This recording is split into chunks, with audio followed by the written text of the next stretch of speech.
So, ఇదే ప్రశ్న ఎలా అడగొచ్చంటే, వివేక్ ఎక్స్‌ప్రెస్ అనేది ఎన్ని రాష్ట్రాల గుండా పోతుందంటే, వివేక్ ఎక్స్‌ప్రెస్ అనేది 9 రాష్ట్రాల గుండా పోతుందండి. So, Andhra Pradesh, Nagaland, west Bengal, Bihar, Jharkhand sorry.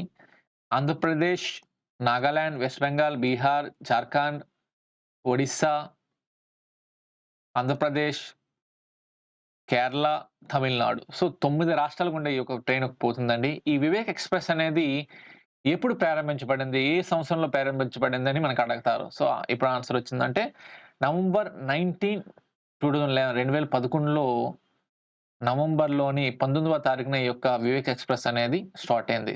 దేశంలో అత్యధిక దూరం ప్రయాణించే రైలు ఏదంటే వివేక్ ఎక్స్‌ప్రెస్. అదే ఆ ట్రైన్ ఎన్ని రాష్ట్రాల గుండా పోతుందంటే 9 రాష్ట్రాల గుండా. అదే ఆ ట్రైన్ ఏ స్టేషన్ మధ్య పోతుందంటే దిబ్రుగఢ్ టు